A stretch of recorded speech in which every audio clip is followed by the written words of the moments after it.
आइए हम लोग वचन में चलेंगे।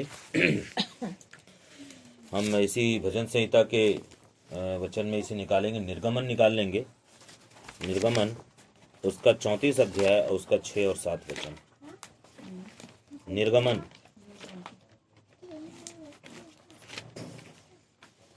34 अध्याय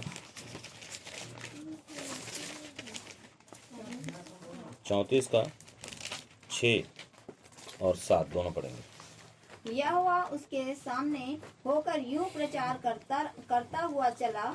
यहोवा ईश्वर दयालु और अनुग्रहकारी, कोप करने में धीरजवंत और अति करुणामय और सत्य, हजारों पीढ़ियों तक निरंतर करुणा करने वाला, अधर्म और अपराध और पाप का क्षमा करने वाला है, परंतु दोषी को वह किसी प्रकार निर्दोष ना ठहराएगा। बस क्या बोल रहा वचन?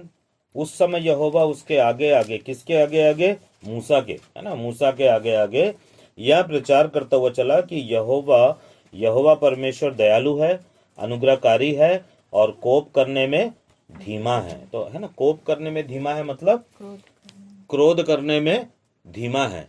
और जब परमेश्वर के सामने हम परमेश्वर को, जैसा कि हम थोड़ी देर पहले भजन संहिता में देखे कि जब हम अपने जीवन से उसको क्या करते हैं, क्रोध करने के लिए मजबूर कर देते हैं, तो पर भी वो करुणामय बना रहता है, वो अनुग्रहकारी बना रहता है ना। और अधर्म और पापों को लगातार क्या करता रहता है? क्षमा करता रहता है। परमेश्वर हमको समय देता है। परमेश्वर हमको क्या देता है? समय देता है कि हम क्या हो जाएं? वचन के अनुरूप में बदल जाएं, है ना। और परमेश्वर ये चाहता है कि ये किसी भी तरह से नाश ना हो। लेकिन परमेश्वर इस वचन में ये भी कहते हैं कि यदि हम लगातार दोषी अवस्था में बने रहें तो परमेश्वर क्या करते हैं? दंड भी देते हैं। और परमेश्वर का जो दंड होता है वो सुधार के लिए होता है ना। और दाऊद ने क्या कहा था कि उसके सोंटे और लाठी से मुझे क्या मिलती है? शांति मिलती है ना। तो परमेश्वर, जब हम अपने जीवन में परमेश्वर को भूल जाते हैं और जब हम परमेश्वर के खिलाफ बलवा करते हुए अपने रास्ते पर चलते रहते हैं, तो एक समय आता है कि परमेश्वर अलाउ कर देता है शैतान को कि ठीक है, इसके ऊपर अपना तुम अंधकार के साम्राज्य को क्या कर सकते हो? डाल सकते हो, है ना। तब क्या होता है कि वो पूरी तरह से किस में फंस जाता है? दुख में फंस जाता है। और ये दुख क्यों आता है? जब परमेश्वर क्या करते हैं? अलाउ करते हैं हमारे जीवन में। तो यदि वो दुख से समझ गया कि दुख के बाद भी वो परमेश्वर के पास में आता है, पश्चाताप करता है, तो उसके जीवन में एक बार फिर से परमेश्वर की करुणा आ जाती है। Hallelujah, hallelujah. देखो, परमेश्वर जो होता है ना, वो अभिमानियों का क्या करता है? सामना करता है। परमेश्वर घमंडियों का क्या करता है? सामना करता है ना। तो आज हम लोग देखेंगे, निकालेंगे भजन संहिता 51 और 17। तो हमें कैसा होना चाहिए, हमें किस प्रकार चलना चाहिए, प्रतिदिन हमारे जीवन परमेश्वर के समक्ष में कैसा होना चाहिए। भजन संहिता 51 और उसका 17।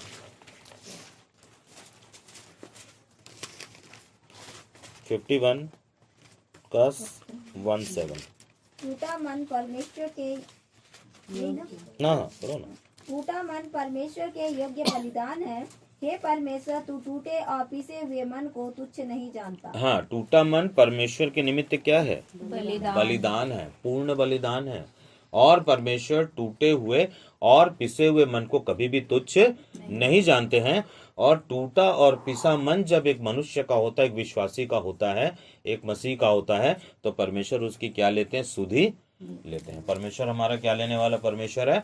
सुधि लेने वाला परमेश्वर है। लेकिन जब हम अभिमानी होते हैं, जब हम घमंडी होते हैं, तब परमेश्वर क्या करता है? हमारा सामना करता है। और परमेश्वर का, यदि परमेश्वर हमारा सामना करता है और यदि हमको पता चल जाए कि परमेश्वर सामना कर रहा है, तो हमको सचेत हो जाना चाहिए। क्योंकि जब परमेश्वर सामना करेगा तो हम इस पृथ्वी पर हमेशा ही क्या पाएंगे? दुख पाएंगे। और वो हमको ऐसी परिस्थिति में ला देगा कि उस परिस्थिति से हमारा निकलना क्या हो जाएगा? मुश्किल हो जाएगा, है ना। तो क्या कहता है वचन? कि टूटा और पिसा हुआ मन परमेश्वर के सामने क्या है? योग्य बलिदान है, पूर्ण बलिदान है या संपूर्ण बलिदान है। ठीक है। तो हमेशा जब भी हम परमेश्वर के निकट आए, हम टूटे और पिसे हुए मन के साथ आए। जब हम इस दुनिया में हमें कुछ शौक होता है तो हम क्या करें, कल भी हम लोगों ने बात किया था कि यदि हमको किसी के विरुद्ध में कोई शिकायत है तो हम क्या रहें, चुप रहें। शिकायत है तो क्या रहें, चुप रहें। और हम क्या करें, परमेश्वर को पूरा मौका दें काम करने के लिए। यदि हम आगे जा करके उसका न्याय करने के लिए बैठ जाएंगे, है ना, और उसके प्रति हम अपने दिमाग में कई प्रकार की बातों को बनाएंगे, तब क्या होगा कि हम परमेश्वर से आगे निकल जाते हैं और हम परमेश्वर से आगे ना निकले, है ना। वचन क्या कहता है कि किसी भी तरह से हम परमेश्वर से आगे ना निकले, वरन परमेश्वर हमारे आगे आगे चले और हम परमेश्वर के पीछे पीछे चले। Hallelujah, hallelujah. देखो, जब एक क्षमा करने के विषय में यीशु मसीह ने एक बात कहा है कि तुम क्या करो, अपने सताने वालों को 7 से 70 गुना क्या करो, क्षमा करो, माफ करो, है ना। तुरंत से उसके प्रति न्याय वाला मस्तिष्क को लगाना बंद कर दो। यदि हम अपना न्याय का दिमाग या हम अपने ऐसी बातों का जिससे कि हम इस पृथ्वी पर मनुष्य का न्याय करें, तो वो गलत हो जाएगा, है ना। तो क्या करें, केवल क्षमा करें, केवल क्षमा करें और प्रेम भी करें। क्योंकि कल हम लोगों ने देखा कि व्यवस्था, मसीह की जो व्यवस्था है, नई वाचा की जो व्यवस्था है, वो व्यवस्था एक ही बात है कि उसमें 2 पहलू होते हैं।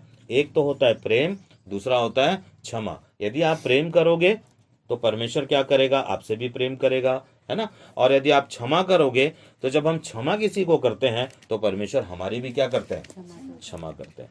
और जब एक मसीह का हृदय कैसा होना चाहिए मालूम है, क्षमाशील होना चाहिए।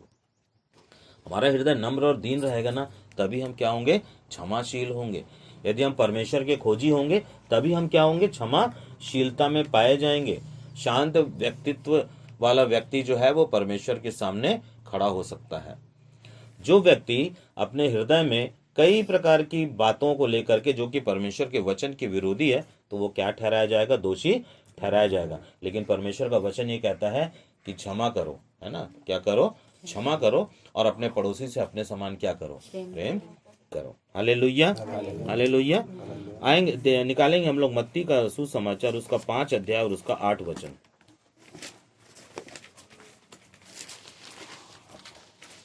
मत्ती 5 अध्याय और उसका 8 वचन।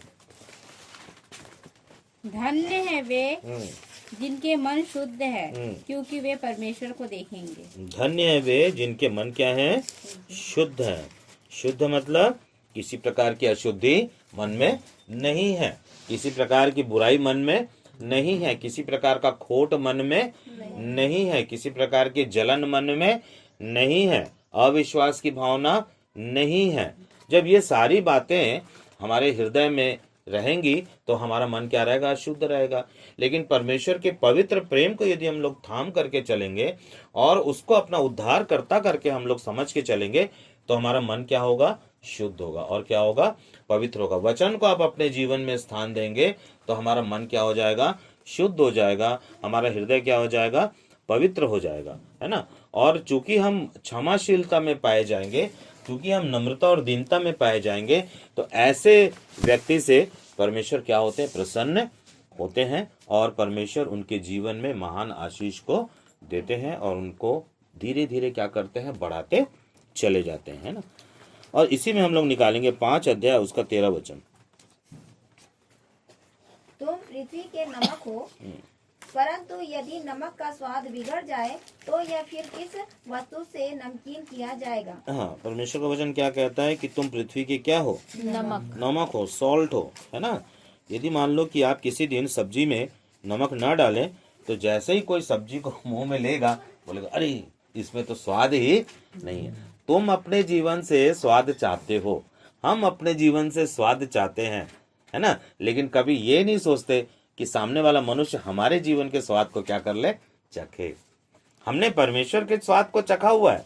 परमेश्वर क्या चाहते हैं कि हमारे हृदय में मसीह हो, हमारे हृदय में पवित्र आत्मा की सहभागिता हो, हम पवित्र आत्मा की सहभागिता में चलें और हमारा व्यवहार, हमारा जो व्यवहार है, हमारी जो बातें हैं, उसका स्वाद कौन चखे, पड़ोसी चखे, एक दूसरे को क्या कर सके, चख सके। और परमेश्वर क्या कहता है कि चख कर देखो मैं कैसा भला हूं। हमारा भी स्वभाव ऐसा होना चाहिए, भैया मुझे चख के तो देखो कि मैं कैसा भला हूं, है ना। तो हमको क्या करना है, नमक रखना है अपने में। क्या रखना है, नमक रखना है। नमक क्या चीज को बताता है, स्वाद को बताता है। और पढ़ो उसी में, उसी को आगे थोड़ा सा। फिर वह किसी काम का नहीं, केवल इसके कि बाहर फेंका जाए और मनुष्यों के पैरों तले रौंदा जाए। बस। और तुम जगत की ज्योति हो। जो नगर पहाड़ पर बसा हुआ है वह छिप नहीं सकता, और लोग दिया जलाकर पैमाने के नीचे नहीं परंतु दीवट पर रखते हैं, तब उसके घर के सब लोगों को प्रकाश पहुंचता है। उसी प्रकार तुम्हारा उजियाला मनुष्य के सामने चमके कि वे तुम्हारे भले कामों को देखकर तुम्हारे पिता की जो स्वर्ग में है बड़ाई करें। बस एक पहाड़ यदि हम लोग देखते हैं और उसके ऊपर यदि कोई घर बना हुआ है तो वो छिप नहीं सकता, लेकिन वही चीज यदि नीचे रहे और पेड़ वगैरह से क्या हो जाता है, होता रहता है, वो ढक जाता है और हमको दिखाई नहीं देता। लेकिन पहाड़ पे बसा हुआ नगर छुप नहीं सकता, वो सबको नीचे से क्या होता है, दिखाई देता है। ठीक इसी प्रकार से लोग दिया को जला करके, है ना, ऐसा नीचे नहीं रखते, उसको ढकते नहीं है, बल्कि दिया को जला करके ऐसा डीवट बना रहता था पहले, है ना, और उसमें क्या करते, रखते हैं ताकि उसका प्रकाश जो है सबको मिले। अंधेरा कितना दूर रहता है, केवल दिया के नीचे ही अंधेरा रहता है, क्योंकि वो सबको क्या देता रहता है, प्रकाश देता रहता है ना। उसके ऊपर का प्रकाश दिया के गोलाई वाले भाग को नीचे उसका छाया बनाता रहता है, लेकिन बाकी एरिया में क्या करता रहता है, प्रकाश देता रहता है ना। और क्या बोल रहे हैं कि तुम्हारा प्रकाश मनुष्यों के सम्मुख इस प्रकार चमके कि वे तुम्हारे भले कामों को देखकर तुम्हारे पिता की जो स्वर्ग में है महिमा करे। तो मैंने भला काम के बारे में क्या बताया, भला काम केवल दो है, पहला प्रेम, दूसरा क्षमा। पहला प्रेम, दूसरा क्षमा। और प्रेम और क्षमा को छोड़ करके कोई भी तीसरा बात नहीं है। और जब हमारे जीवन में प्रेम और क्षमा पाया जाता है ना, तो क्या बोल रहे हैं कि तुम्हारा प्रकाश मनुष्यों के सम्मुख इस प्रकार चमके कि तुम्हारे भले कामों को देख करके, तुम्हारे अच्छे कामों को देख करके तुम्हारे पिता की जो स्वर्ग में है महिमा करे। मनुष्य हमारे भले कामों के द्वारा, हमारे प्रेम के द्वारा और हमारे क्षमा करने के द्वारा मनुष्य किसकी महिमा करता है, परमेश्वर की। और ये बात क्या लिखी जाती है, ये बात लिखी जाती है कि पूनम के अंदर में पूनम प्रेम करी, पूनम ने क्या कर दिया, क्षमा कर दिया, है ना। और जिसको भी पूनम ने प्रेम किया, क्षमा किया ना, तो जो जिस व्यक्ति को क्षमा किया गया वो क्या करेगा, प्रशंसा करना चाहिए। ऐसा प्रेम हमारे जीवन में प्रदर्शित होना है, ऐसी भावनाएं हमारे जीवन में प्रदर्शित होना है कि जिस प्रकार से यीशु मसीह ने अपना सब कुछ त्याग करके हमसे प्रेम किया, आपसे प्रेम किया, है ना। अपना क्या किया, उन्होंने त्याग किया, अपना त्याग किया ना, कि वो तो स्वर्ग का परमेश्वर था, लेकिन फिर भी उसने क्या किया, स्व का त्याग किया, अहम का त्याग किया, और हमें क्या किया, प्यार किया। हालेलुया। और हमें क्या किया, क्षमा भी किया। उन्होंने क्रूस पर से एक बात कहा कि हे पिता इन्हें क्षमा कर, क्योंकि ये नहीं जानते कि ये क्या कर रहे हैं। ऐसा नहीं है कि उन्होंने केवल इजरायलियों को ही क्षमा किया, उन्होंने सबको क्षमा किया और सबके लिए उन्होंने मृत्यु को पाया। हालेलुया। देखो कल हम लोग देख रहे थे कि यीशु मसीह के ऊपर में, है ना, कई लोग थूके, कई लोगों ने गालियां दी, कई लोगों ने दाढ़ी के बाल को नोचे, है ना। चलने वाले लोग भी कई ऐसे थे जो थप्पड़ मार रहे थे, उनके ऊपर कोड़े बरसाए जा रहे थे, और अंत में उनको खीलों पर लटकाया गया, हाथ में खीला ठोका गया, पैर में खीला ठोका गया, और अंत में यहाँ पे कांटों का ताज भी पहना दिया गया, है ना। जिस हाथ से हम गलत काम करते हैं उसी हाथ में यीशु मसीह ने क्या किया, खीले ठुकवा लिए। जिस पैर से चल करके हम गलत काम करने के लिए जाते हैं उसी पैर में यीशु मसीह ने खीले ठुकवा लिए। और जिस सिर से हम सारी बातों को और गलत बातों को सोचते हैं उसी सिर से उन्होंने अपने खून को क्या किया, बहाया, और हम लोग को क्या किया, क्षमा किया। Hallelujah, hallelujah. तो देखो यीशु मसीह को जब गालियां दी गई तो वो गाली वापस नहीं किया, वो चुप रहा और शांत रहा, है ना।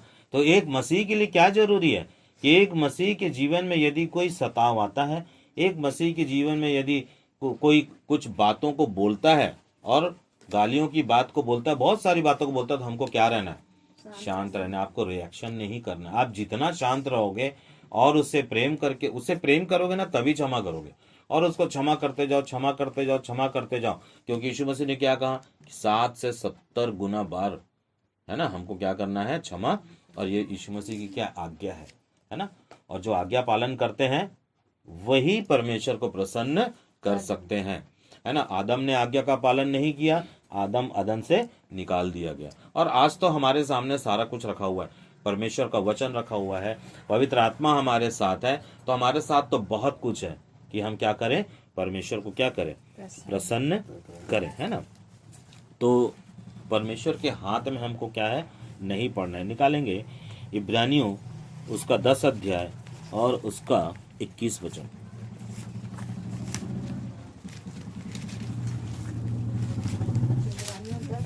10 अध्याय, 1 मिनट रुको, 21 है या 27 है, देखो तो, या 2 है।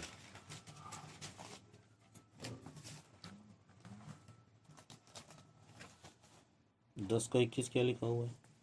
और इसलिए कि हमारा ऐसा महान याजक है, यही है।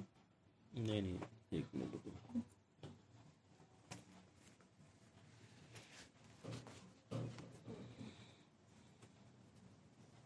दस का 27 में क्या लिखा है, देखो। दंड का एक भयानक बाढ़ जो होना। हाँ, बस इसी को पढ़ना है अपने को।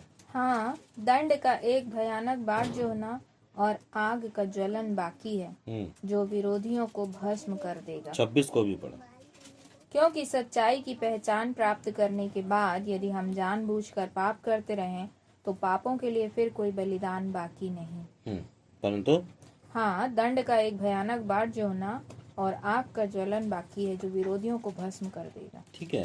तो यदि एक मसीह सत्य का ज्ञान प्राप्त कर ले और सत्य का ज्ञान प्राप्त करने के बाद भी कोई जानबूझ करके पाप करता है, देखो अनजाने में पाप होता है तो वो क्षमा के योग्य है, लेकिन कई बार मनुष्य जानबूझ करके पाप करता रहता है और परमेश्वर को उपेक्षित करता रहता है, पवित्र आत्मा को शोकित करता रहता है। और ऐसी अवस्था में वो अपने आप को 27 वचन के अनुसार ये है कि वो जो जानबूझ करके पाप कर रहा है वो उस महान दंड की क्या कर रहा है, प्रतीक्षा कर रहा है। और क्या कि वहां पे महान दंड क्या है, अग्नि की ज्वाला है, जहां परमेश्वर के विरोधियों को, यानी हम जब परमेश्वर के वचन का पालन नहीं करते, आज्ञाकारी में बने नहीं रहते, तो हम परमेश्वर के क्या ठहरते, विरोधी ठहरते हैं, है ना।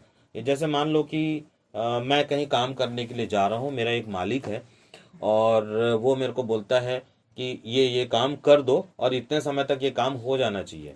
तो आज मैं क्या किया, उसको नेगलेक्ट कर दिया और मैं बहाना मार दिया कि नहीं आज तो ऐसा हो गया था, वैसा हो गया था, इसलिए आज मैं नहीं कर पाया। तो मालिक क्या बोलेगा, ठीक है कल कर लेना, है ना। फिर मैं कल भी ऐसा करता हूँ, कल भी ऐसा करता हूँ, फिर परसों भी ऐसा करता हूँ, तब वो मालिक क्या बोलेगा, मालिक ये बोलेगा कि देखो मैंने तो तुमको ये काम दिया था, तो तुमने ये काम को पूरा क्यों नहीं किया। तो मालिक का क्या बन गया, वो विरोधी। एक समय मालिक का सहकर्मी था और अब मालिक का क्या बन गया, विरोधी बन गया। इसी प्रकार से वचन क्या कहता है कि तुम परमेश्वर के सहकर्मी हो। सबसे बोलता है ना, मेरे से बोल रहा है, आपसे बोल रहा है, यहाँ पे जितने लोग बैठे हैं, जितने विश्वासी हैं, सबके विषय में बोलता है कि हम परमेश्वर के क्या है, सहकर्मी हैं। और हमारा ध्यान क्या होना चाहिए, आत्मा बचाने के ऊपर में भी होना चाहिए। हम अपने उद्धार को भी क्या रखें, थाम के रखें, और हम वचन बता करके भी लोगों को क्या कर सकते हैं, आत्मा का उनका उद्धार करा सकते हैं। हालेलुया, हालेलुया, है ना। तो यीशु मसीह ने, कल हम लोग एक बात कर रहे थे कि यीशु मसीह ने बोला था कि तूने मुझे बीमार देखा और मेरी सुधि ली, है ना, और तूने मुझे भूखा देखा तो मुझे क्या पहनाया, तो मुझे भोजन खिलाया, और मैं नंगा था तो तुमने क्या किया, कपड़े पहना, है ना। तो ये दो लोगों से कहता है, एक तो आज्ञा मानने वाले से भी कहता है और एक आज्ञा ना मानने वाले से भी कहता है, और दोनों एक ही जवाब देते हैं कि हे प्रभु हमने तुझे कब नंगा देखा, हे प्रभु हमने तुझे कब बीमार देखा। तब प्रभु यीशु मसीह का वचन जो नीचे में एक छोटा सा वचन लिखा हुआ है कि यदि तुमने छोटों में मेरे छोटों में से छोटों के साथ यदि ऐसा नहीं किया तो तुम क्या हो जाओगे, दंड के भागी ठहरोगे। यानी कि जब हम प्रेम करते हैं तो हम सारी व्यवस्था को क्या कर लेते हैं, पूरा कर लेते हैं। और प्रेम के अंदर तो बहुत सारी बात होती है। आपके अंदर, हमारे अंदर प्रेम रहेगा तब हम दूसरों को भोजन खिलाएंगे। हमारे अंदर प्रेम रहेगा, किसी को फटा देख रहे हैं तो उसको हम कपड़े पहनाएंगे। हमारे अंदर प्रेम रहेगा, यदि कोई बीमार है तब हम क्या लेंगे, सुधि लेंगे, है ना। और ये जो चीजें हैं वो क्या, हम किसकी सेवा करते हैं मालूम है? मनुष्य की सेवा नहीं करते, हम परमेश्वर की सेवा करते हैं। मनुष्य की सेवा हम कर रहे हैं, लेकिन सेवा किसकी हो रही है? परमेश्वर की हो रही है। और परमेश्वर ऐसे प्रकार के सेवा से क्या होते हैं, प्रसन्न होते हैं। परमेश्वर कुड़कुड़ाने से क्या करते हैं, घृणा करते हैं, है ना। परमेश्वर कपट से घृणा करते हैं, दुचिते मन से क्या करते हैं, घृणा करते हैं। Hallelujah, hallelujah. हालेलुया। निकालेंगे मत्ती 25 अध्याय, इसी वचन को हम लोग देखेंगे। मत्ती 25 अध्याय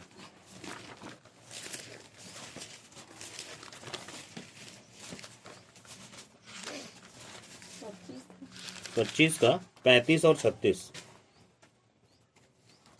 क्योंकि मैं भूखा था और तुमने मुझे खाने को दिया, मैं प्यासा था और तुमने मुझे पानी पिलाया, मैं परदेशी था और तुमने मुझे अपने घर में ठहराया, मैं नंगा था और तुमने मुझे कपड़े पहनाए, मैं बीमार था और तुमने मेरी सुधि ली, मैं बंदी गृह में था और तुम मुझसे मिलने आए। क्या बोल रहा है ये, कि इन सब सारी बातों को बोला। और नीचे भी पढ़िए, कहाँ पर, 41 से पढ़िए, 41 से। बाई ओर वालों से कहेगा, हे शापित लोगों, मेरे सामने से उस अनंत आग में चले जाओ जो शैतान और उसके दूतों के लिए तैयार की गई है। क्योंकि मैं भूखा था और तुमने मुझे खाने को नहीं दिया, मैं प्यासा था और तुमने मुझे पानी नहीं पिलाया, मैं परदेसी था और तुमने मुझे अपने घर में नहीं ठहराया, मैं नंगा था और तुमने मुझे कपड़े नहीं पहनाए, मैं बीमार था और बंदी गृह में था और तुमने मेरी सुधि ना ली। 44 भी पढ़ो। तब वे उत्तर देंगे, हे प्रभु, हमने तुझे कब भूखा या प्यासा या परदेसी या नंगा या बीमार या बंदी गृह में देखा और तेरी सेवा टहल ना की। 40 पढ़ो। 40 ना 40 पढ़ो, मत्ती का वही। तब राजा उन्हें उत्तर देगा, मैं तुमसे सच कहता हूँ कि तुमने जो मेरे इन छोटे से छोटे भाइयों में से किसी एक के साथ किया, वह मेरे ही साथ किया। 44 इसको पढ़ो, 45 पढ़ो। तब वह उत्तर देगा, तब वह उन्हें उत्तर देगा, मैं तुमसे सच कहता हूँ कि तुमने जो इन छोटे से छोटों में से किसी एक के साथ नहीं किया, वह मेरे साथ भी नहीं किया। 46 और ये अनंत दंड भोगेंगे, परंतु धर्मी अनंत जीवन में प्रवेश करेंगे। हाँ, अब सवाल आता है कि हम धर्मी कैसे बने, क्योंकि परमेश्वर की धार्मिकता ने तो हमको धर्मी ठहरा दिया है बिना कुछ मेहनत किए, है ना। हम इतने पापी थे, हमने विश्वास किया नहीं, प्रभु ही परमेश्वर है, यीशु ही परमेश्वर है, वो मेरे पापों को उठा ले जाने में क्या है, सक्षम है। और मैंने अपने अपराध को उसके क्रूस में देखा और मेरे अपराध उसके क्रूस में क्या हो गए, मिल गए, चमकने लगे। वो अपराध क्या होने लगे, दिखने लगे मुझे, लाल लाल कलर से वो अपराध दिखने लगे। और मैंने क्या किया, वहां पे पश्चाताप किया और प्रभु से बोला कि मैं, हे प्रभु, अब मैं दोबारा क्या नहीं करूंगा, गलती नहीं करूंगा, है ना। और वो अपने जीवन में गलती नहीं करता है और वो व्यवस्था, मसीह की नई व्यवस्था, नई वाचा के साथ बंध जाता है, तब वो क्या रहेगा, धर्मी ठहरेगा। परंतु यदि कोई मसीह को प्राप्त कर लेने के बाद भी जानबूझ करके यदि पाप करता रहे, तो वो दंड का अधिकारी होगा। हालेलुया, ठीक है। तो क्या है, देखो, कौन है धर्मी, कौन है। अब बात क्या आती है, धर्मी कौन है। क्या प्रार्थना करना धर्मीपन ठहराता है? नहीं। प्रार्थना हम परमेश्वर से बात करते हैं, परमेश्वर की उपस्थिति में जाते हैं, ना। वचन पढ़ना धर्मी ठहराता है? नहीं। वचन से हम परमेश्वर के बारे में हमको पता चलता है, परमेश्वर के बारे में हमको पता चलता है। तब धर्मी कैसे ठहरे? धर्मी ठहरने का केवल एक ही उपाय है कि हम एक दूसरे से क्या करें, प्रेम करें और एक दूसरे को हम क्षमा के अंतर्गत में रखें, है ना। जिस प्रकार से परमेश्वर का बादल क्षमाशील बादल है, उसी प्रकार से एक मनुष्य का भी एक बादल होता है, मनुष्य का भी एक ऑरा होता है, मनुष्य की भी एक प्रकृति होती है जो मसीह के कारण मिलती है। हम क्या करें, लोगों को क्षमा करना सीखें। यही धार्मिकता है ना। तो हम लोग निकालेंगे व्यवस्था विवरण 6 का 5। व्यवस्था विवरण 6 का 5।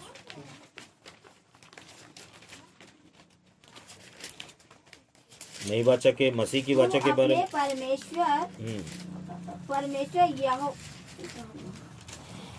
तू अपने परमेश्वर यहोवा से अपने सारे मन और सारे जीव और सारी शक्ति के साथ प्रेम रखना, और ये आज्ञा जो मैं आज तुझको सुनाता हूँ वे तेरे मन में बनी रहे। बस क्या बोल रहा, तू अपने परमेश्वर से सारे मन, सारे हृदय और सारे प्राण के साथ क्या करना, प्रेम करना। और परमेश्वर एक अपेक्षा करते हैं कि मैंने जिस मनुष्य को बनाया है, इस पृथ्वी पर रखा है, यदि कोई मसीह में आ गया है तो वो क्या करे, मेरे लोगों से क्या करे, उतना ही प्रेम करे, सारे प्राण से, सारी बुद्धि से और सारे हृदय से। तब जब इस वचन को सुनने के बाद ये समझ में आता है कि क्या जब हम एक कलीसिया में हैं तो क्या हम एक दूसरे के साथ प्रेम ना करें, करना चाहिए। क्या हम एक दूसरे के को उपेक्षित करें, नहीं, है ना। हम सबको स्वयं ही क्या करना चाहिए, ये हमारे अंदर से आना चाहिए कि मैं खुद कलीसिया में सब लोगों से क्या करूं, फोन से बात करूं, मिल के बात करूं। ये हमारे अंदर से आना चाहिए। और ऐसा नहीं है कि खाली मेरे अंदर से आना चाहिए, पूनम सबके अंदर से आना चाहिए कि जरा हाल चाल पूछ के देखे, चलो आज शीला का हाल पूछते हैं, आज शीला कैसी हो, ठीक है। तो ये हम सब का कर्तव्य है कि हम एक दूसरे के हाल चाल को क्या करें, पूछें। इससे हमारा प्यार क्या रहता है, बना हुआ रहता है। कल मेरा जन्मदिन था, कल मेरा बर्थडे था, है ना। 42 कंप्लीट हुआ और मैं 43वें वर्ष में पहुंचा, सॉरी 52 कंप्लीट हुआ। मतलब मुंह से निकल रहा है, मतलब सही है, परमेश्वर 10 साल जवान कर दिया है ना। 52 का हूँ लेकिन अभी 42 के जैसा हेल्थ आ रहा है धीरे धीरे, है ना। मैं बहुत अच्छा महसूस कर रहा हूँ आज, है ना। तो अब सवाल ये आता है कि अब फोन से बातें करना, अब सबके पास में फोन है। केवल एक मेरी सबसे छोटी वाली बहन जो है वो याद रखती है, और मेरे को सुबह सुबह 2-3 बार फोन की, मैं उठा नहीं पाया, लेकिन फिर उठाया तो मेरे को बर्थडे की, जन्मदिन की उसने क्या दिया, बधाई दिया। लेकिन मैं शाम तक इंतजार करता रहा तो किसी 4 भाई बहनों में से किसी का फोन नहीं आया, और एक मेरी फुआ का फोन आया जिनको मैंने सुसमाचार लगातार सुना रहा था, और उनके अंदर आग बन रहा था, आग भड़क रही थी उनके अंदर में। और आधा घंटा पौन घंटा बात करने के बाद में मेरे को बोली कि रुको सेठ, मेरे को सेठ बोलते हैं, रुको सेठ, वहां पे कोई दरवाजे पे कोई आया है। उस दिन से लेकर के मुझे कल जन्मदिन का मुबारकबाद दी। तो मैं वो को बोली कि आप नाराज हो गए। मैं बोला मैं कौन से बात में नाराज हूँ आपसे, मैं किसी भी बात में नाराज नहीं है। तो बोले नहीं, आप फोन क्यों नहीं किए। तो मैं बोला मैं फोन इसलिए नहीं कर पाया हूँ ताकि बहुत सारी यहाँ पे चीजें हैं जिसके कारण मैं थोड़ा व्यस्त हूँ। तो कहने का मतलब है कि मुझे उनको क्या करना था, फोन करना था, और मैंने उनको फोन नहीं किया। तो हम क्या कर सकते हैं, हाल चाल के द्वारा भी एक दूसरे को क्या ले सकते हैं, हम सुधि ले सकते हैं। और जब हम सुधि लेते हैं, जब हम एक दूसरे की सुधि लेते हैं तो हमारा व्यवहार क्या रहता है, बना हुआ रहता है। Hallelujah, hallelujah. किसी का फोन बज रहा है, यहीं से बज रहा है आपके पास नहीं, ये वाला फोन चलो ठीक है ना, चलो ठीक है, उसको देखो मत। तो क्या है, तो जरूरत किस बात की, आज कलीसिया में किस बात की जरूरत, बड़े बड़े वचन की जरूरत बिल्कुल नहीं है। वो बड़ा बड़ा वचन जब आप प्रेम और क्षमाशीलता में आप मैच्योर हो जाओ, परिपक्व हो जाओ, तब आप बड़े बड़े वचन की क्या करो, खोज करो। आज लोग भयंकर भयंकर वचन का प्रचार करते हैं, और आप यदि वचन को सुनोगे तो बोलोगे वाह क्या प्रचार करते हैं। लेकिन व्यक्तिगत जीवन में ना उनके अंदर प्रेम पाया जाता है और ना उनके अंदर क्षमा पाया जाता है। जब हम प्रेम करते हैं और क्षमा करते हैं तो हम परमेश्वर के समान हो जाते हैं, पता है, मसीह के समान हो जाते हैं, यीशु मसीह के जैसे हो जाते हैं। इतने ही की हमको जरूरत है, इससे ज्यादा की हमको जरूरत नहीं है, ठीक है। और निकालेंगे मत्ती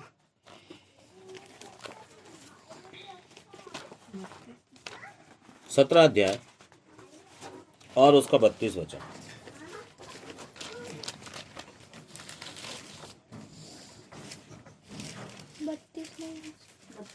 मत्ती 17 अध्याय, मत्ती 32 नहीं है 17 का मत नहीं है। 18 का 33 निकालो। 18 का 33 है। 1 मिनट है ना, क्या लिखा है? 33 पढ़ो। इसलिए जैसे मैंने तुझ पर दया की वैसे ही क्या तुझे भी अपने संगी दास पर दया करना नहीं चाहिए था? और उसके स्वामी ने क्रोध में आकर उसे दंड देने वालों के हाथ में सौंप दिया कि जब तक वह सब कर्ज भर ना दे तब तक उनके हाथ में रहे। बस सुनो, यहाँ पे क्या था कि 2 व्यक्ति थे, एक ने उसने भी बड़े कर्जदार ने भी कर्जा लिया हुआ था और छोटे कर्जदार ने भी कर्जा लिया हुआ था, है ना। तो एक दिन एक राजा क्या करता है कि दोनों के कर्जों को क्या कर देता है? माफ कर देता है। एक का बड़ा कर्जा था, एक का छोटा कर्जा था, ठीक है। अब दोनों निकलते हैं वहां से क्षमा प्राप्त करके। अब जैसे ही बाहर आते हैं, है ना, तो जो बड़ा जो एक कर्जदार व्यक्ति था वो दूसरे का गला पकड़ के बोलता है कि निकाल, तू मेरे से 5,000 रुपया चल दे मेरे को, ठीक है ना। देखो दोनों का क्षमा हुआ है, लेकिन एक कर्जदार दूसरे कर्जदार का गला पकड़ के बोलता है निकाल 5,000 रुपया, ठीक है। जब बाद में जब इस पता राजा को चलता है, क्योंकि राजा ने तो दोनों को क्षमा कर दिया था, है ना, लेकिन अब राजा क्या करता है? उसके पूरे परिवार सहित उसको कहाँ डाल देता है? जेल में डाल देता है। कहने का मतलब है यदि हमारी क्षमा हुई है तो हमको भी एक दूसरे के जीवन में क्या करना है? क्षमा करना है ना। इसलिए वचन ये भी कहता है कि प्रेम की बातों को छोड़कर हम किसी भी विषय में कर्जदार ना बने, क्योंकि इससे हम क्या करते हैं?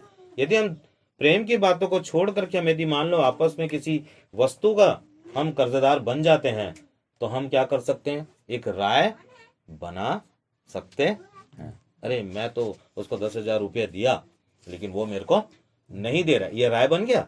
जैसी राय बना हमने क्या कर दिया? न्याय कर दिया। आ रहा समझ में? तो कहने का मतलब है कि हमारी यदि क्षमा हुई है तो हमको भी क्या करना है? क्षमा करना है, ठीक है। क्योंकि परमेश्वर ने सबको क्षमा किया, हमारी क्षमा हुई है तो हम भी उसी हृदय से क्या करें? क्षमा करें। Hallelujah, hallelujah. हाँ चलो ठीक है ना। और आगे देखेंगे मत्ती 18 का 7 निकालेंगे। ठोकरों के कारण संसार पर हाय, ठोकरों का लगना अवश्य है, पर हाय उस मनुष्य पर जिसके द्वारा ठोकर लगती है। बस, तो एक मसीह का कर्तव्य क्या होता है कि हम किसी भी तरह से हम मसीह के अंदर में किसी के ठोकर का कारण ना बने, ना कि मसीह और अन्य जाति के बीच में भी हम ठोकर का कारण ना बने। चलो हम यहाँ पे मसीह हैं, हम सब वचन को जान रहे हैं, सुन रहे हैं, सब कर रहे हैं, तो हमको ठोकर का कारण बनना ही नहीं दीजिए। लेकिन फिर भी हम अपने अभिलाषा के में बढ़ करके हम क्या हो जाते हैं? ठोकर का कारण बन जाते हैं। लेकिन जब एक अन्य जाति हमको देखता रहता है, वो हमको देखता है तो क्या बोलता है? अरे बाबा वो तो क्या है?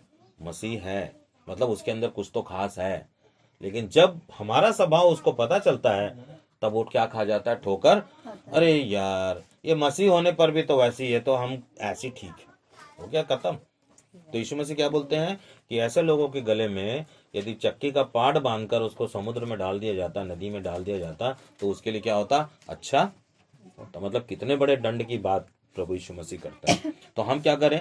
कलीसिया के अंदर में भी किसी को ठोकर का कारण ना होने दे, ना हमारे जीवन से अन्य जाति ठोकर का कारण बने।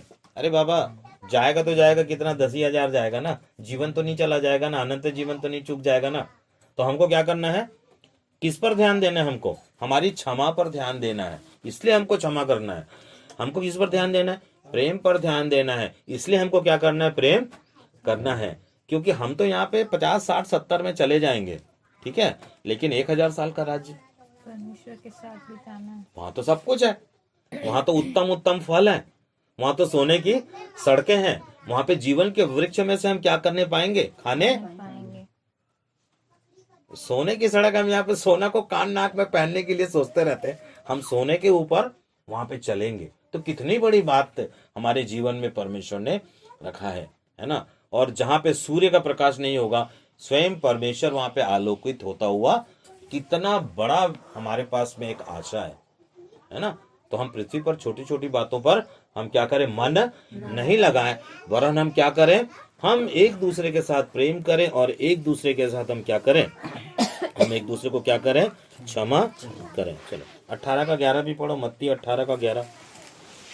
क्योंकि मनुष्य का पुत्र खोए हुए को बचाने आया है।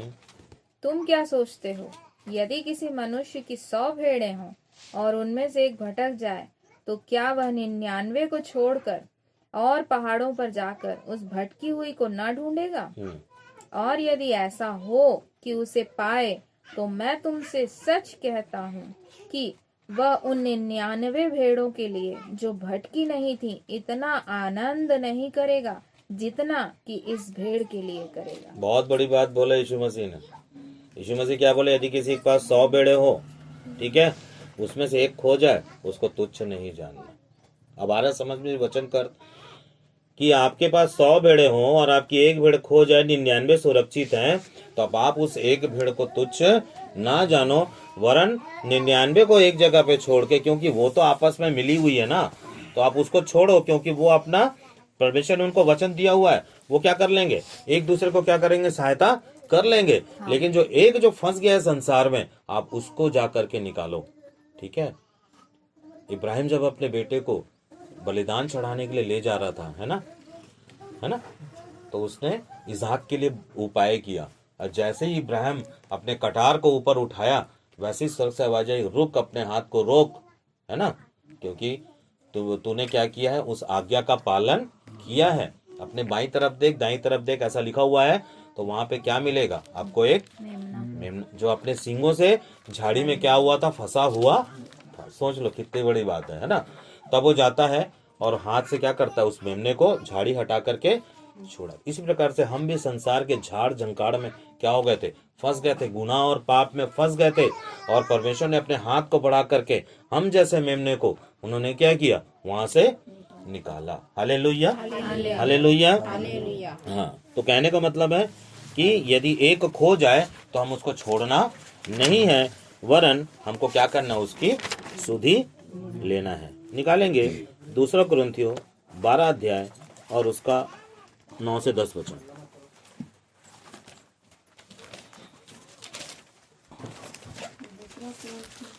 दूसरा कुरिन्थियों 12 अध्याय, हाँ, उसका 9 से 10। पर उसने मुझसे कहा, मेरा अनुग्रह तेरे लिए बहुत है, क्योंकि मेरी सामर्थ निर्बलता में सिद्ध होती है। इसलिए मैं बड़े आनंद से अपनी निर्बलताओं पर घमंड करूंगा कि मसीह की सामर्थ मुझ पर छाया करती रहे। इस कारण मैं मसीह के लिए निर्बलताओं में और निंदाओं में और दरिद्रता में और उपद्रव में और संकटों में प्रसन्न हूँ, क्योंकि जब मैं निर्बल होता हूँ तभी बलवंत होता हूँ। Hallelujah, hallelujah. कहने का मतलब है, पौलुस क्या बोल रहा है कि कौन सी निर्बलता बोल रहा है, वो कौन सी निर्बलता के बारे में बात कर रहा है कि यदि तुम्हारे मन में, तुम्हारे हृदय में किसी के खिलाफ कुछ बोलने के लिए हो तो क्या रहो। और जब इंसान चुप रहता है तो क्या होता है, निर्बल होता है, सामर्थी नहीं होता। और जब उस प्रकार से वो निर्बल होता है, तब परमेश्वर उसकी अवस्था को देख करके उसको क्या देता है, सामर्थ्य देता है कि इस दुख की अवस्था में क्या करे, वो उसे सामर्थ्य देता है ताकि उसको सह सके। और अभी वचन संहिता हम पढ़ रहे थे तो परमेश्वर क्या बोलते हैं कि दुख के सहने की क्षमता से परमेश्वर हमको बाहर जाने नहीं देता, है ना। हमारे दुख के सहने की एक क्षमता है, हम 2 दिन दुख सहेंगे, 3 दिन दुख सहेंगे, चौथे दिन मरते रहेंगे, लेकिन परमेश्वर हमको क्या कर लेगा, बचा लेगा। Hallelujah, hallelujah. इसलिए हमको किसी भी व्यक्ति को, हमको एक तो पहली बात, हमको किसी को तुच्छ नहीं समझना है, और यदि कोई भेड़ खो गई है तो उसके पीछे हमको जाना है ना, क्योंकि ये कलीसिया किसकी है, मसीह की कलीसिया। मसीह ने इस कलीसिया को बनाया है, तो 99 अपना देखभाल कर लेंगे। वो नहीं देखभाल कर पाएगा जो छूट रहा है कलीसिया से, तो या छूट रही है कलीसिया से, उसको जाकर के हमको अपना प्रेम और अपनी क्षमाशीलता का परिचय देना है, ना कि हमको क्या लगाना है, दोष। Hallelujah, hallelujah. हाँ, निकालेंगे यूहन्ना 3 अध्याय 3 वचन। मत्ती, मरकुस, लूका, यूहन्ना 3 अध्याय और 3 वचन। 3:3 यीशु ने उसको उत्तर दिया, मैं तुझसे सच सच कहता हूँ, यदि कोई नए सिरे से ना जन्मे तो परमेश्वर का राज्य नहीं देख सकता। बस, जब तक कोई नए सिरे से ना जन्मे परमेश्वर का राज्य नहीं देख सकता। अरे बाबा, अपन तो बपतिस्मा ले लिए ना, तो नया जन्म तो हो गया ना। हाँ, तो और कौन से जन्म की बात है ना? पानी दे दो उनको, लो नहीं लो ना, कोई है ना, पानी है, ठीक है। तो देखो, हम तो बपतिस्मा ले लिए, हम तो नया जन्म ले लिए, फिर और कौन सा नया जन्म की बात करता है? तो यूहन्ना ने यीशु मसीह के बारे में क्या बोला था? देखो, वो जो मेरे पीछे आ रहा है वो तुम्हें पवित्र आत्मा की और आग से क्या देगा? जब पवित्र आत्मा और आग का बपतिस्मा हमारे हृदय में आ जाता है, तब हृदय की सारी बुराइयां पवित्र आत्मा की आग से भस्म हो जाती है। हालेलुया। जब तक पवित्र आत्मा की आग का बपतिस्मा हमारे अंदर नहीं है, इसका मतलब है कि हमारे अंदर क्या कर रही? बुराई अभी भी काम कर रही है ना। एलिया जो था, उस समय इजराइल में ऐसा हुआ कि जितने सेवक गण थे एलिया को छोड़ करके वो सारे बाल नबी के पीछे चले गए।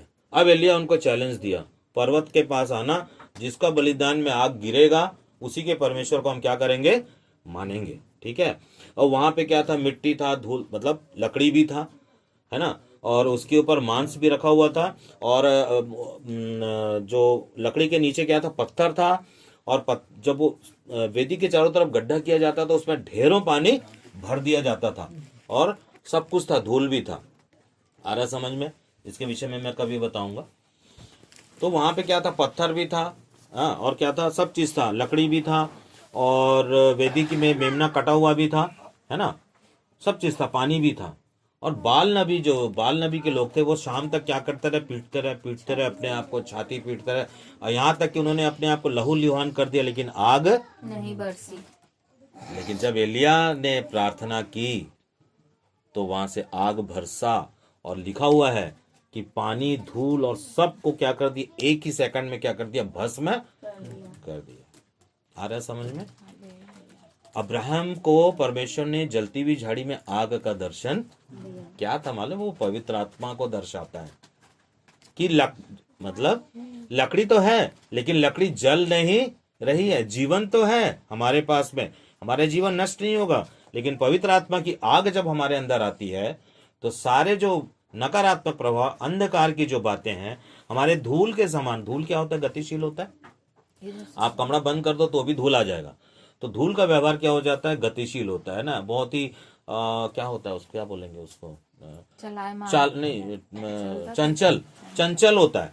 तो हमारे चंचल मन, धूल क्या है? चंचल मन की तरह है। पत्थर क्या होता है? हमारे हृदय की कठोर अवस्था को वहां पे पत्थर के रूप में दर्शाया गया है, ठीक है। तो क्या होता है कि जब पवित्र आत्मा की आग हमारे जीवन में आती है, तब हमारे अंदर के सारे जो अंधकार की बातें हैं वो जल जाती हैं। तब हम केवल दो बातें लेकिन हमारे अंदर बच जाती हैं। हम महसूस करते हैं कि परमेश्वर ने हमें क्षमा किया है, क्योंकि परमेश्वर ने हमसे प्रेम किया है। इसलिए परमेश्वर ये चाहते हैं, मसीह ने क्या कहा कि मैं तुम्हें अंतिम आज्ञा देता हूँ कि एक दूसरे से क्या करो? प्रेम करो। Hallelujah, hallelujah. तो यीशु मसीह ने क्या कहा कि तुम अपना क्रूस उठाओ, है ना। यीशु मसीह ने क्या कहा? तुम अपना क्रूस उठाओ, प्रतिदिन का क्रूस तुम उठाओ। क्रूस, मैं भी कल ये भी बताया था कि क्रूस उठाने का तात्पर्य क्या है। क्रूस उठाने का तात्पर्य यह है कि दूसरे के सताव को आप सहन कर सके, दूसरा आपके खिलाफ में बोल रहा तो आप सहन कर सके। आपके अंदर सहनशीलता होनी चाहिए। कैसी? मसीह की सी सहनशीलता। यदि हमारे जीवन में मसीह की सी सहनशीलता आ जाएगी तो मानो हमने क्या उठाया हुआ है? मसीह का क्रूस उठाया हुआ है। और यदि हमने क्रूस नहीं उठाया है तो हमारे जीवन में सहनशीलता नहीं पाई जाएगी। इसलिए पौलुस बोलता है कि मैं यीशु की मृत देह को अपने साथ में लिए हुए क्या करता हूँ? फिरता हूँ। यानी कि उसके ऊपर कितना भी सताया, उसको कितना भी मारा पीटा गया, कितने उसको मतलब कितने कोड़े भी मारे गए, पथराव भी किया गया, लेकिन फिर भी उसने सबको क्षमा करते हुए आगे चलता रहा। तब जाकर के मसीहत इस दुनिया में फैला है। ऐसी मसीहत नहीं फैल जाता, है ना। अभी हम लोग शुरू में क्या देख रहे थे कि तुम पृथ्वी के नमक हो। यीशु मसीह ने क्या कहा, तुम पृथ्वी के, तुम्हारा व्यवहार नमकीन होना चाहिए, ठीक है। चलिए आगे देखेंगे। पहला कुरिन्थियों 15 अध्याय उसका 3 वचन। पहला कुरिन्थियों 15 अध्याय उसका 3 वचन।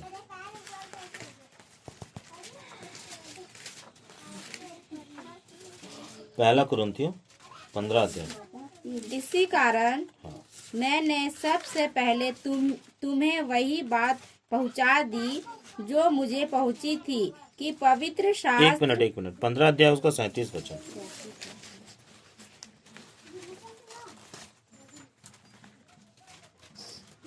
और जो तू बोता है यह वह देह नहीं जो उत्पन्न होने वाली है, परंतु नीरा दाना है, चाहे गेहूं का चाहे किसी और अनाज का, परंतु परमेश्वर अपनी इच्छा के अनुसार उसको देह देता है।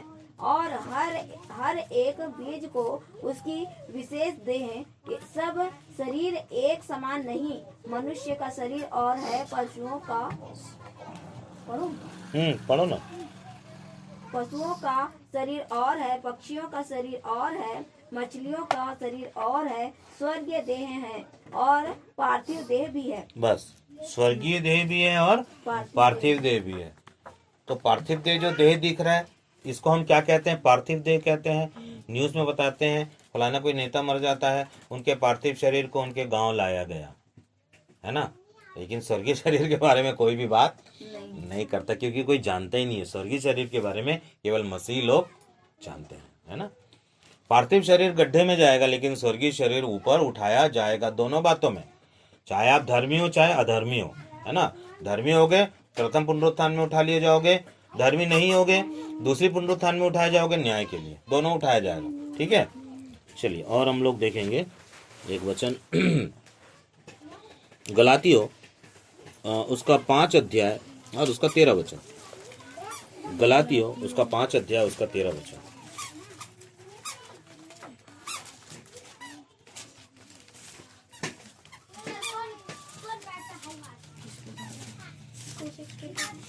गलातियों पेज नंबर क्या है? बता दो बेटा, पेज नंबर 262। हे भाइयों, तुम स्वतंत्र होने के लिए बुलाए गए हो, परंतु ऐसा न हो कि यह स्वतंत्रता शारीरिक कामों के लिए अवसर बने, वरन प्रेम से एक दूसरे के दास बनो। क्या कहता है वचन? एक दूसरे की बुराई मत करो बोल रहा है। एक दूसरे के दास बनना सीखो। यीशु मसीह दास बने चेलों के सामने। यीशु मसीह ने बोला सब लोग बैठ जाओ, और यीशु मसीह ने पानी लिया और सबके पैर क्या करने लगे, धोने लगे, ठीक है। तो वो धोना क्या दर्शाता है कि यीशु मसीह ने अपने आप को कौन से स्वरूप में ले आया, दास के स्वरूप में ले आया। यदि आज के लोग जान जाते कि यीशु मसीह परमेश्वर है, तो जहाँ पे पैर धोया जा रहा था उसके बाहर में करोड़ों लोगों की भीड़ लग जाती। लगती कि नहीं लगती? अब हमको तो नहीं पता चल रहा है, लेकिन जब हम दास का रूप धारण कर लेते हैं, जब हम दास के जैसा व्यवहार लेकर के आ जाते हैं, तो मानो हम मसीह को जीते हैं। हम मसीह को अपने जीवन में क्या करने लगते हैं, जीने लगते हैं। देखो गतसमनी के बगीचे में यीशु मसीह ने प्रार्थना की परमेश्वर से, हो सके तो पिता ये प्याला क्या हो जाए, टल जाए मेरे जीवन से, क्योंकि वो एक मनुष्य था, है ना। और स्वर्गदूत उसको क्या करते रहते थे, सामर्थ्य देते रहते थे। लेकिन अंत में जब उसको लगा कि ये प्रार्थनाएं जो है वो नहीं सुनी जा रही है, तो वो तैयार हो गया, है ना। और जब वो इस प्रार्थना को कर रहा होगा तो उसको पूनम दिखाई दे रही होगी, मैं दिखाई दे रहा हूँ, हम सब उसको क्या कर, संसार के सब पापी लोग उसको क्या कर दिखाई दे रहे थे आत्मा में, है ना। मतलब कि वो हमको देख रहा था कि ये सब कितने पापी हैं। यदि मैं इस प्याला को नहीं उठाऊंगा, है ना, इस दुख का प्याला को मैं नहीं उठाऊंगा, तो वो उद्धार को नहीं पाएंगे। और इस प्रकार से यीशु मसीह तैयार हो गए क्रूस पर चढ़ने के लिए। हालेलुया। यदि वो उस दिन तैयार नहीं होते और बोलते कि स्वर्ग की सेनाओं को आमंत्रित करते, तो सब जल जाता, सब खत्म हो जाता। लेकिन जब यीशु मसीह ने बपतिस्मा लिया, तब स्वर्ग से एक आवाज आई कि ये मेरा प्रिय पुत्र है, इसकी सुनो। पहले दिन से ही यीशु मसीह के साथ ये बातें होना शुरू हो गई थी। तो जिस प्रकार से उस समय आकाशवाणी हुई कि ये मेरा प्रिय पुत्र है, इसकी सुनो, जब तक हम दास का स्वरूप ना धारण कर लें, सेवा के लिए तत्पर ना हो जाए, समर्पण के लिए निछावर ना होने लगे, तब तक हमारे अंदर मसीह काम नहीं करता। और जब हम दास का स्वरूप धारण कर लेते हैं तो मानो पवित्र आत्मा हमारे अंदर मसीह का रूप लेकर के क्या करता है? सेवा करता है। Hallelujah, hallelujah. हाँ, और आगे पढ़ेंगे उसी में, गलातियों में ही 5 का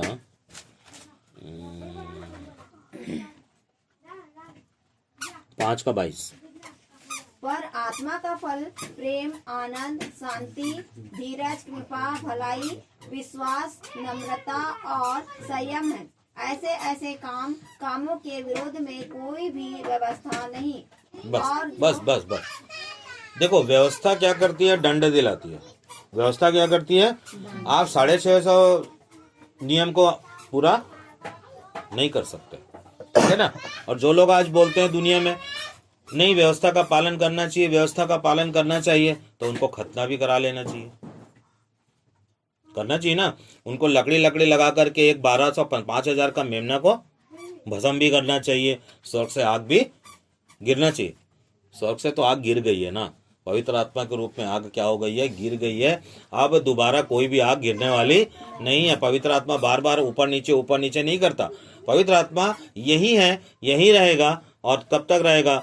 जब तक यीशु मसीह का दोबारा आगमन ना हो जाए। हालेलुया। इसलिए हमको इस बात में सचेत रहना है कि ऑलरेडी पवित्र आत्मा आ गया है। इस कई बार हमको गाने से भी सचेत रहना, जैसे हम बोलते हैं पवित्र आत्मा आ, तो पवित्र आत्मा तो ऑलरेडी मौजूद है ना, पवित्र आत्मा तो आ गया है ना। बार बार पवित्र आत्मा थोड़ी ना आएगा। एक बार आ गया, फाइनल तक रहेगा, है ना। आपका जो अंतिम परीक्षा होगी, अंतिम परीक्षा तक पवित्र आत्मा क्या करेगा? यहाँ पे रहेगा, है ना। चलिए, गलातियों 6 का 2। तुम एक दूसरे का भार उठाओ और इस प्रकार मसीह की व्यवस्था को पूरी करो। एक दूसरे का क्या उठाओ? भार उठाओ। देखो, बहुत बड़ी बात बोल रहा है ना मसीह। कर पाओगे तो ठीक है, नहीं कर पाओगे तो भैया हाथ जोड़ लेना, ठीक है। यदि आप निर्बल हो और एक दूसरे का भार नहीं उठाते हो तो आप हाथ जोड़ना भी सीखो कि भैया मैं नहीं कर सकती, नहीं कर सकता, मैं आपसे क्षमा चाहती हूँ, ठीक है। लेकिन आप बोलकर यदि उसमें पढ़ने लग जाओगे, पढ़ जाओगे तो आपको भार उठाना पड़ेगा। Hallelujah, hallelujah. हाँ, भार उठाना पड़ेगा। तो यदि आप नहीं उठा सकते, असक्षम है, आप क्या करो?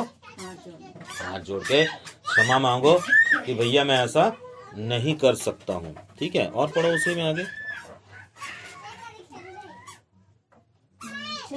6 का हाँ। क्योंकि यदि कोई कुछ ना होने पर भी नहीं, इसको मत पढ़ो, इसको मत पढ़ो।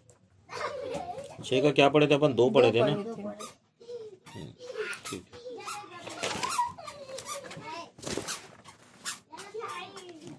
चलो, दूसरा कुरिन्थियों निकाल लो, 4 अध्याय, उसका 8 से 11 वचन। 10 मिनट और। दूसरा कुरिन्थियों 4 अध्याय और उसका 8 वचन। 8 से 11।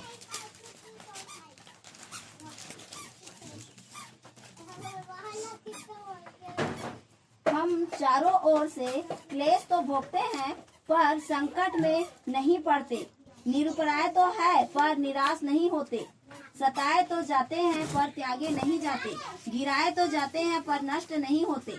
हम यीशु की मृत्यु को अपनी देह में हर समय लिए फिरते हैं कि यीशु का जीवन भी हमारी देह में प्रकट हो। बस 1 मिनट। क्या बोल रहा है? क्या बोल रहा है? बहुत सारी क्वालिटी दिखा रहा है दुख का। दुख की क्वालिटी है क्लेश। पहला क्या है? क्लेश। दूसरा निरुपाय, संकट और निराशा और सताया जाना। ये सब क्या है? दुख की विशेषता है। एक मसीह होने के नाते क्या मैं और आप इस दुख को लेने के लिए तैयार हैं? एक मसीह होने के नाते क्या हम इस दुख को अपने जीवन में ले सकते हैं? क्या अपने जीवन में ले सकते हैं? क्या नहीं ले सकते? लेकिन जब ये बातें हमारे जीवन में आएंगी तब हमको केवल एक काम करना है। क्या लिखा हुआ है कि हम यीशु की मृत्यु को, है ना, हम यीशु की मृत्यु को सदा अपने देह में लिए फिरते हैं कि यीशु का जीवन हमारी देह में क्या हो जाए, प्रगट हो हाँ। जाए। जब आप संसार के लिए मरोगे, है ना, आप संसार के लिए मरोगे, जो मारेगा, जो संकट देगा, उसमें क्या काम करेगा, यीशु मसीह का जीवन काम करेगा। आ रहा समझ? आप जितना मरोगे, जितना मरोगे, जितना मरोगे, आपके सामने वाले को उतना जीवन, उतना जीवन, उतना। इसलिए तो यीशु मसीह मरे ना। यीशु मसीह ने कितनी मौत मरी, करोड़ों अरबों मौत मरा वो एक ही क्रूज में कि, और उन्होंने हमको बताया कि इस जीवन में हमको कितना बार हमको मरना पड़ सकता है।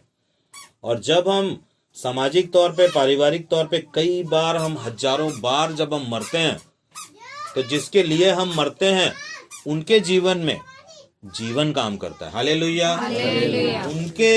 उनके व्यक्तिगत जीवन में, उनके सामाजिक जीवन में यीशु मसीह काम करना शुरू करता है, क्योंकि हमारे मरने से वो जीवन पाया, जिस प्रकार से यीशु के मरने से हम जीवन पाए। हालेलुया। इसलिए हमको निराश नहीं होना है, क्योंकि परमेश्वर क्या करेगा, उस निराशा में से भी हमको निकालेगा। Hallelujah, hallelujah. चलो एक वचन और पढ़ेंगे हम लोग, रोमियो 14 अध्याय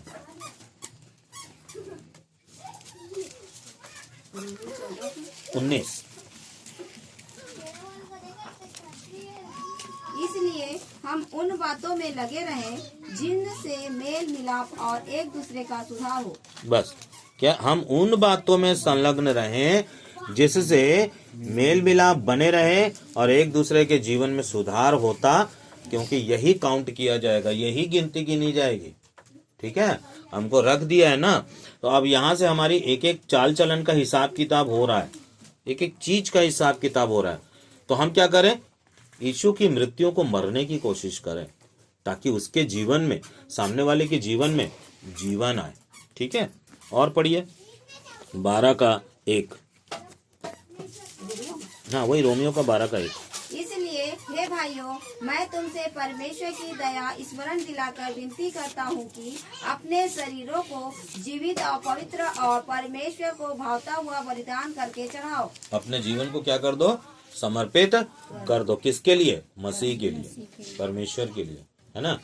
क्योंकि इफिसियों की पत्री में लिखा हुआ है कि हर एक जन्म जो होता है वो मनुष्यों की भलाई के लिए होता है, लेकिन इस संसार में इंसान फंस जाता है, गुटखा, तंबाकू, बीड़ी, सिगरेट, दारू और सब काम करने लगता है, जबकि हर एक व्यक्ति को इस संसार में स्वर्ग से भलाई के लिए भेजा गया है।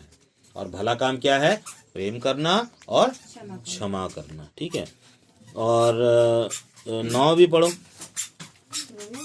9 से 21 पढ़ो, रोमियो 12 का 9 से 21।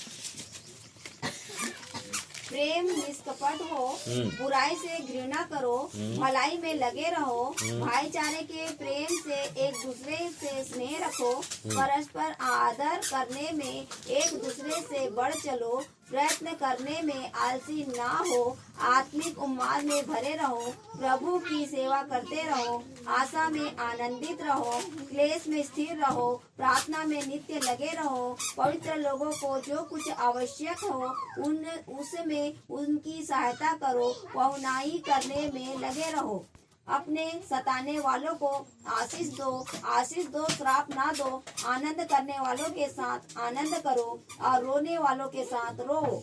आपस में एक सा मन रखो, अभिमानी ना हो, परंतु दिनों के साथ संगति रखो, अपनी दृष्टि में बुद्धिमान ना हो, बुराई के बदले किसी से बुराई ना करो, जो बातें सब लोगों के निकट भली है उनकी चिंता किया करो।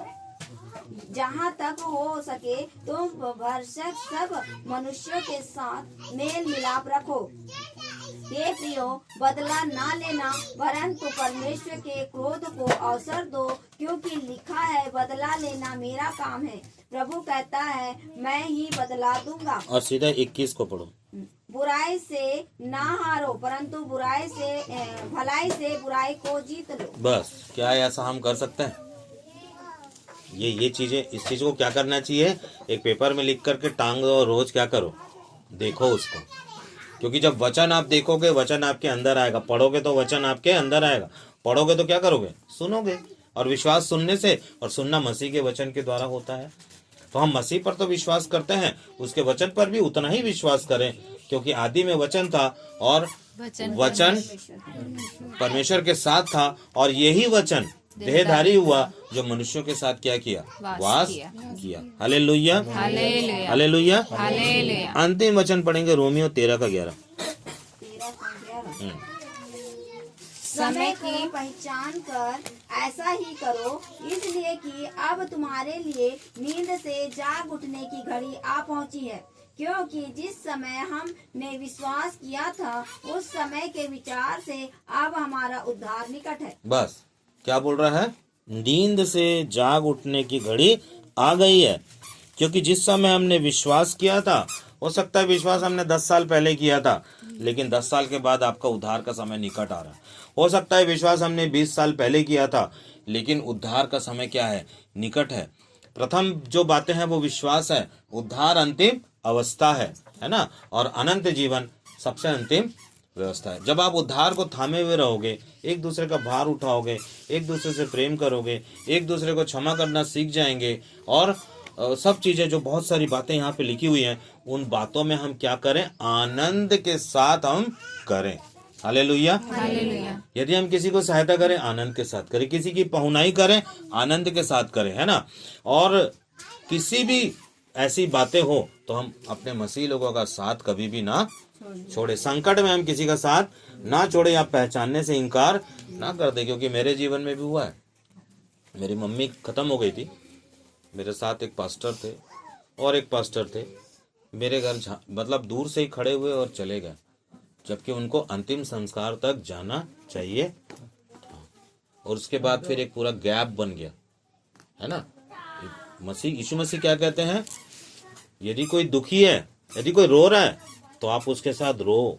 यदि कोई आनंद मना रहा है, आप उसके साथ आनंद मनाओ। एक ही ये सारी अवस्था जो एक मसीह के लिए बहुत ही जरूरी। तो आज हमने क्या सीखा कि भला काम क्या है। भला काम 2 ही बातें हैं, प्रेम करना और क्षमा करना। आइए हम लोग अपने आंखों को बंद करें। हमारे अनुग्रहकारी और दयालु पिता परमेश्वर, हम आपका धन्यवाद करते हैं प्रभु जी, आपके सुंदर वचन के लिए हम आपका धन्यवाद करते हैं पिता। प्रभु जी, आपने वचन के द्वारा हम सबों से प्रभु जी बोला और बातचीत किया। पवित्र आत्मा परमेश्वर, हम आपका धन्यवाद करते हैं, क्योंकि पिता परमेश्वर आपने हमसे इतना प्रेम किया कि हम नाश ना हो वरन अनंत जीवन पाएं। इसके लिए प्रभु जी आपने अपने बेटे को कुर्बान किया। और जिस प्रकार से आज हमने वचन को सीखा है कि जिस प्रकार से यीशु मसीह क्रूस पर हजारों करोड़ों और अरबों लोगों के लिए मर गया, उसी प्रकार से प्रभु जी हम भी मसीह में लोगों के लिए मरना सीखें, ताकि उनके जीवन में मसीह का जीवन प्रकट होने पाए, उनके जीवन में अनंत जीवन आने पाए, और उनके जीवन में प्रभु जी उद्धार आने पाए पिता। प्रभु जी, हम सचेत रहें कि हम एक दूसरे के लिए ठोकर का कारण ना बने, ना कि मसीह के लिए और ना ही मसीह अन्य जाति के लिए।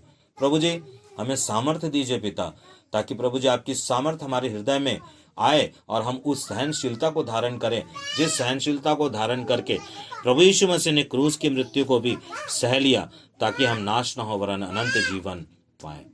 प्रभु जी, हम आपका धन्यवाद करते हैं, और इस प्रभु जी हर बातों के लिए प्रभु जी हम आपका धन्यवाद करते हैं पिता। प्रभु जी, सारी बातों के लिए हम आपका धन्यवाद करते हैं, और ये विनती और ये प्रार्थना प्रभु यीशु मसीह के पवित्र नाम से मांगते हैं। सुनिए, दया से ग्रहण कीजिए।